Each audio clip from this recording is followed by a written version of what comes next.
আসসালামু আলাইকুম। বাংলাদেশ স্বাধীন হয়েছে ৫ই আগস্ট। দ্বিতীয়বারের মতো যুদ্ধ করে আমরা বাংলাদেশটা স্বাধীন করলাম।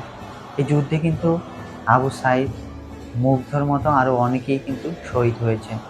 তারা কিন্তু বাংলাদেশটা স্বাধীন করার জন্য বন্দুকের সামনে বুক পেতে দিতে একটাবারও কল্পনা করেনি। সো তাদের কিন্তু আমরা কখনোই ভুলব না। তোমাদের শহীদদের জায়গা থাকবে সবার অন্তরে অন্তরে। সো আমরা একটা জিনিস সবসময় সচেতন থাকবো, এক স্বৈরশাসকের হাত থেকে আমরা উদ্ধার হয়ে অন্য স্বৈরশাসকের হাতে যেন কখনোই না পড়ে যাই। সেই 1971 থেকে স্বাধীনতার পর থেকেই কিন্তু এই জিনিসটাই আমাদের সাথে হয়ে আসছে। সো সবাই সচেতন থাকবো যেন কখনো বাংলাদেশে আর কখনো এরকমের সিচুয়েশনে আমাদের না পড়তে হয়, আর কখনো যুদ্ধ করে যেন আমাদের ভাই বোনদের না হারাতে হয়। যদি আমরা নিজেরা সচেতন থাকি তাহলে কিন্তু সচেতন হবে বাংলাদেশ, গড়তে পারবো আমরা ডিজিটাল বাংলাদেশ। সো আজকের ভিডিওর টপিক কিন্তু এটা নয়। ভিডিওর টপিক হচ্ছে নতুন তত্ত্বাবধায়ক সরকার গঠন ইতিমধ্যেই হয়ে গিয়েছে। আমরা যে নতুন প্রজন্ম আছি তারা নতুন সরকারদের কাছে কিছু দাবি জানাচ্ছি। মিনিমাম 5টা দাবি জানাচ্ছি আমি। এর থেকেও আরো অনেক কথা রয়েছে আমাদের। এখান থেকে মূল 5টা কথা আজকে তুলে ধরবো। আপনারা যারা আমার সাথে একমত থাকবেন অবশ্যই কমেন্ট করে জানাবেন। সো চলুন তাহলে বন্ধুরা আজকের ভিডিওটি শুরু করি। সো বন্ধুরা, প্রথমে যে আবেদনটি রয়েছে সেটা হচ্ছে মোবাইল ফোনের ট্যাক্স।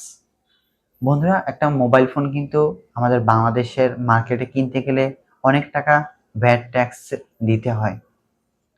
বাইরের রাষ্ট্রের থেকে আমাদের ফোনের দাম কিন্তু তুলনামূলক অনেক বেশি।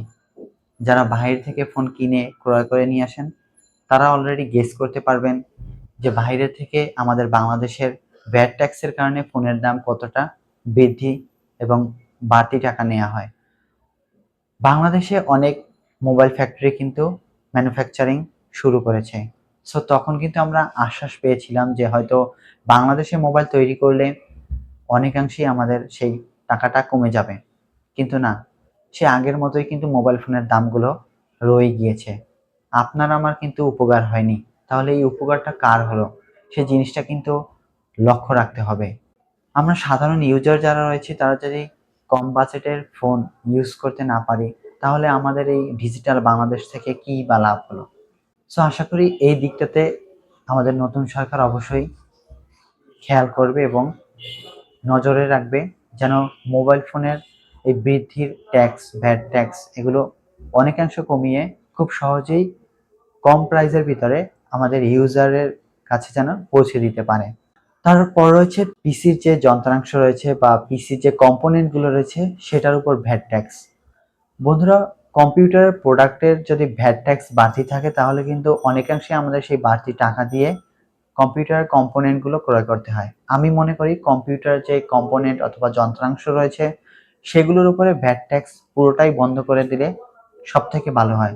আমাদের নতুন প্রজন্মের জন্য এটা আরোই আনন্দদায়ক, কারণ আমরা তখন সবাই কিন্তু এই পিসি কম্পোনেন্টগুলো ব্যবহার করতে পারবো এবং বাংলাদেশ সত্যিই একটা ডিজিটাল বাংলাদেশে পরিপূর্ণ হবে। সো এই কম্পিউটারের যন্ত্রাংশ থেকে, কম্পিউটার কম্পোনেন্টগুলো থেকে ভ্যাট ট্যাক্সটা রিমুভ করার জন্য নতুন সরকারের কাছে আমাদের আবেদন থাকবে। এরপর রয়েছে ওয়াইফাই সুবিধা। শহর অঞ্চলগুলোতে ব্রডব্যান্ড ইন্টারনেট লাইন থাকলেও গ্রাম অঞ্চলগুলোতে কিন্তু এখনো পর্যন্ত ওয়াইফাই সুবিধা পাচ্ছে না। যেসব অঞ্চলে ওয়াইফাই সংযোগ রয়েছে কিংবা ব্রডব্যান্ডের লাইন রয়েছে সেগুলো কিন্তু খুব চড়া মূল্যে ব্রডব্যান্ডের ইন্টারনেটগুলো বিক্রি হয়ে থাকে। দেখা গিয়েছে 5 Mbps 1000 টাকা, 10 Mbps 1500 টাকাও কিন্তু সেখানে বিক্রি করে থাকে আইএসপি লোকেরা। সো এই জিনিসগুলো কিন্তু অবশ্যই আমাদের যে আইসিটি প্রতিমন্ত্রী রয়েছে তার কিন্তু অবশ্যই এগুলো নজরে আনতে হবে এবং সেই পর্যাপ্ত পরিমাণে কিন্তু ব্যান্ডউইথ তারা গ্রাম অঞ্চলে কিন্তু দিচ্ছে না। দেখা গেছে 5 Mbps এর ইন্টারনেট লাইনে 1 Mbps কিংবা হাইয়েস্ট হলে 2 Mbps সেখানে শো করছে। সো এই দিকগুলো কিন্তু আমাদের নজরে নিতে হবে। গ্রাম অঞ্চলের অনেক মানুষই কিন্তু এই জিনিসগুলোর উপরে অসচেতন, তাই তারা কিন্তু এগুলো তেমন একটা নজরে নিচ্ছে না, যেই কারণে আইএসপির লোকেরা সেই সুযোগ নিয়ে তাদেরকে ঠকাচ্ছে। সো সবারই কিন্তু এদিক দিয়ে সচেতন হতে হবে। তারপর রয়েছে মোবাইলের কল রেট। আগে কিন্তু আমরা অনেক কম কল রেটে কথা বলতে পারতাম, কিন্তু এখন সিম অপারেটরগুলোই কিন্তু ম্যাক্সিমামলি কল রেট বাড়িয়ে দিয়েছে। এখন কিন্তু 1 মিনিটে 2.5 টাকা 3 টাকার মতো কিন্তু মিনিট পার কেটে নিচ্ছে। সো এই দিকে কিন্তু লক্ষ্য রাখতে হবে। কল রেট যতটা কমিয়ে আনতে পারবে ততই কিন্তু আমাদের কানেক্টিভিটি ভালো থাকবে। সো কল রেটের বিষয়ে আমি জোর দাবি জানাচ্ছি, এগুলো যেন যত কম সম্ভব ক্রেতার কাছ থেকে যেন কল রেটটা কমানো যায়।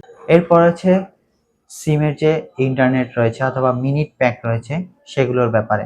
দেখা গেছে আমরা ডিজিটাল বাংলাদেশ করতে চাচ্ছি, কিন্তু 1 জিবির দাম যদি আপনার কাছ থেকে 1 টাকা রাখা হয় এবং যদি সেটার মেয়াদ থাকে 5 মিনিট, তাহলে কি আপনি শেষ করতে পারবেন?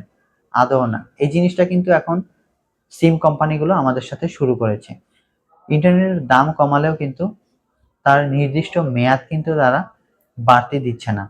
আমাদের যে মেয়াদ রয়েছে সেই মেয়াদটা কিন্তু অবশ্যই বাড়াতে হবে। আমার ব্যক্তিগত মতামত রয়েছে, সিম কোম্পানিগুলোর কাছ থেকে মিনিট এবং ইন্টারনেটের কোনো মেয়াদ যেন না থাকে। এরকমের যদি করে দেওয়া হয় তাহলে কিন্তু অবশ্যই কিন্তু খুব ভালো হয়। আমি আমার টাকা দিয়ে মিনিট কিংবা ইন্টারনেট প্যাক কিনবো, সেটাতে কেনই বা কন্ডিশন থাকবে, কেনই বা মেয়াদ থাকবে? ওই মেয়াদ অনুযায়ী কিন্তু আমরা ব্যবহার করতে পারি না। সো ঠিকই কিন্তু সেই সিম কোম্পানিগুলো আমাদের এমবি কিংবা ইন্টারনেট কেটে নিয়ে যাচ্ছে, এখান থেকে কিন্তু আমাদের অনেক টাকা নষ্ট হচ্ছে। সো এই দিকগুলো কিন্তু তথ্য এবং আইসিটি মন্ত্রী যিনি রয়েছেন অবশ্যই কিন্তু এগুলো দেখতে হবে, এবং আপনাদের কাছে জোর দাবি জানাচ্ছি সবাই কিন্তু এই বিষয়গুলো সচেতন হবেন, এবং আশা করি জনগণ সচেতন হলে সরকারও সচেতন হবে, যার প্রমাণ কিন্তু আপনারা এবার দ্বিতীয় বিশ্বযুদ্ধতে প্রমাণ করে দিয়েছেন। সো জনগণ যদি এক থাকে সব কিছুই কিন্তু সুন্দর এবং সুশৃঙ্খল হবে। তো আজকে ভিডিও বাড়াবো না, দেখা হবে নতুন কোনো ভিডিওতে ভিন্ন কোনো পর্ব নিয়ে। ততদিন পর্যন্ত ভালো থাকুন, সুস্থ থাকুন। আল্লাহ হাফেজ।